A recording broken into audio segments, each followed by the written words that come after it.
Hello everyone, welcome back to my channel.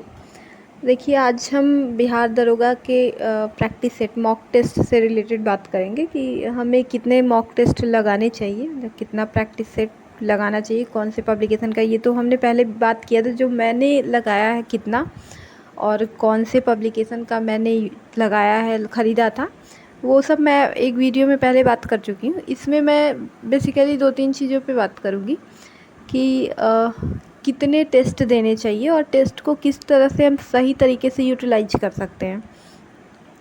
देखिए, बस test देना ही इम्पॉर्टेंट नहीं है। टेस्ट दे के उसको अच्छे से एनालाइज करना और उसको आप एग्ज़ाम में कैसे लेके जा सकते हैं, कैसे आप उसका फ़ायदा उठा सकते हैं, ये ज़्यादा इम्पॉर्टेंट है। तो आज उसी पे बात करेंगे। तो देखिए, सबसे पहले तो अभी के टाइम में आपके पास टाइम है, नोटिफिकेशन नहीं आया तब तक आप अच्छे से कर सकते हैं। तो अभी आपको कम से कम वीक में एक टेस्ट तो लगाना ही चाहिए मिनिमम। और जैसे जैसे आपका सिलेबस कंप्लीट होते जाता है आप उसको बढ़ाते जाइएगा। कम से कम मतलब एक से अभी लगा रहे हैं तो बाद में आप उसको 2 कर दीजिएगा, क्योंकि बहुत लोग तो ऐसे मैंने देखा है जो बस टेस्ट के भरोसे, मतलब टेस्ट दे के इतना कर लेते हैं कि वो मेरिट में आ जाते हैं। मेरे कुछ जानने वाले लोग हैं, या फिर टेस्ट से अपना बस टेस्ट दे के ही स्कोर बढ़ा लेते हैं, क्योंकि ऑब्जेक्टिव टाइप क्वेश्चन आता है तो आपको भी पता है वहाँ पे फ़ायदा होता ही है। बट बहुत लोग ऐसे भी होते हैं जो टेस्ट बिल्कुल ना दे के भी अपना मेरिट में आ जाते हैं, अच्छा करते हैं। मैंने भी उतना टेस्ट नहीं दिया था, 2-3 मुश्किल से दिया होगा।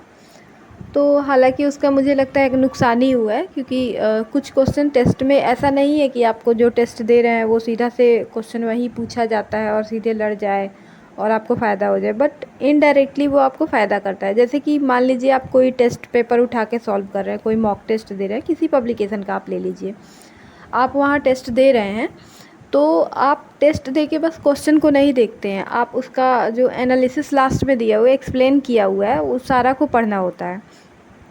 तो आप एक क्वेश्चन अगर पढ़ते हैं तो उसमें 2-3 क्वेश्चन निकल के आ जाता है।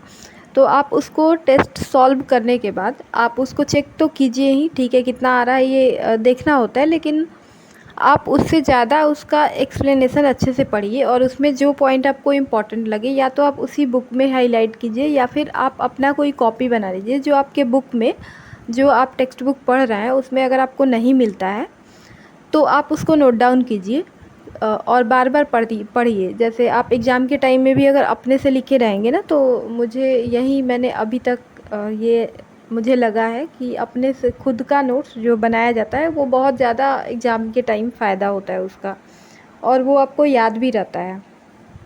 तो अगर आप उसको खुद के कॉपी में नोट किए रहेंगे तो आपको आप भूलेंगे नहीं उसको। तो वैसे वैसे जितने भी पॉइंट जो आपको नया लगे और लगे कि इम्पॉर्टेंट है उसको आप नोट करते चलिए, और टेस्ट देके उसको रखना नहीं है। अगर मान लीजिए कोई एक पब्लिकेशन का आप प्रैक्टिस सेट खरीद लिए, उसको टेस्ट लगा रहे हैं वीक में एक, अगर 20 दिया हुआ है, मान लीजिए 15 दिया हुआ है उसमें, तो आप 15 सप्ताह में उसको ख़त्म करेंगे। लेकिन आप साथ में ये करते चलिएगा, जैसे इस संडे आप टेस्ट एक दिन कोई फ़िक्स कर लीजिए कि सप्ताह में सपोज़ आप संडे को टेस्ट दे रहे हैं, तो संडे को टेस्ट दे के आप संडे को अगर पूरा नहीं भी पढ़ पा रहे हैं, टेस्ट दे के क्योंकि पूरा एक्सप्लेनेशन सहित पढ़ने में 3-4 घंटे से कम आपको नहीं लगेगा अगर आप अच्छे से पढ़ते हैं तो। 1.5 घंटे तो टेस्ट का ही मान लीजिए, 2 घंटे होता है, लेकिन आप बहुत अच्छे से कर रहे हैं तो 1.5 घंटे में हो जाएगा। तो 1.5 घंटे टेस्ट का मान लीजिए, उसके बाद उसको चेक करेंगे, फिर पढ़ेंगे तो आपको 2-2.5 घंटा पढ़ने में लग जाएगा अच्छे से पढ़ते हैं तो ऐसे ही होता है। आप उसको पढ़ के हाईलाइट कीजिए, कॉपी में नोट करना है तो नोट कीजिए, और फिर आगे जैसे संडे को आप ये कर लेते हैं तो फिर मंडे या ट्यूसडे किसी एक दिन या फिर आप सैटरडे फ्राइडे जो भी दिन आपको ठीक लगे, पहले उसको रिवाइज कीजिए। अगला टेस्ट देने के पहले एक बार रिवाइज कर लीजिए, फिर अगला टेस्ट, दूसरा टेस्ट जो भी होगा वो दीजिएगा, फिर अगले वीक में आप उसको रिवाइज कीजिए। और ऐसे हो जाता है ना, 5 अगर हो जाता है तो फिर आप पीछे वाला भी एक एक करके, एकदम से नहीं छोड़ना है, फिर आगे उसको रिवीजन करते रहिएगा।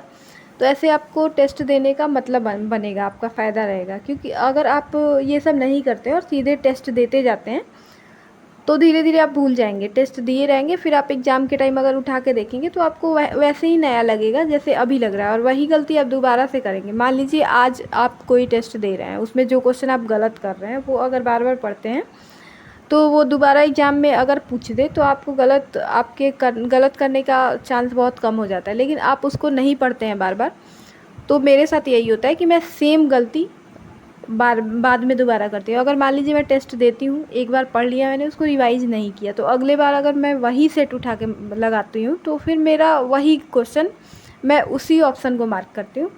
ये मेरे साथ, मैंने बहुत सारे टेस्ट में इसको रियलाइज़ किया, देखा है, खुद के साथ होता है ऐसा। तो आपके साथ भी होता ही होगा, क्योंकि आप भी मेरी तरह ही है। ऐसा नहीं है कि बहुत ज़्यादा एक बार में, किसी का होता होगा कि एक बार देख लिए तो याद हो गया, लेकिन जनरली लोगों के साथ यही होता है कि बार बार रिवीजन करना पड़ता है। तो आप ऐसे ही कीजिए, उसको बार बार रिवाइज़ कीजिए। इससे आपको एग्ज़ाम में आप गलत नहीं करेंगे क्वेश्चन।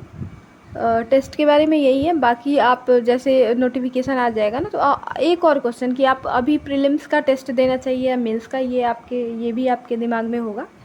तो देखिए, ये कोई बड़ा इशू मुझे नहीं लगता है कि बड़ा सोचने वाला कुछ है, क्योंकि अब जैसे जैसे पैटर्न चेंज हुआ है ना, तो अब सिलेबस लगभग सेम, क्योंकि मैथ्स का क्वेश्चन पीटी में भी पूछा जाता है। मैथ्स मेनली आप मैथ्स और रीजनिंग का ही मेंस में देखते होंगे कि वो ज़्यादा पूछा जा रहा है। लेकिन अब वो 5-6 क्वेश्चन तो आपको प्रीलिम्स में भी पूछा जा रहा है।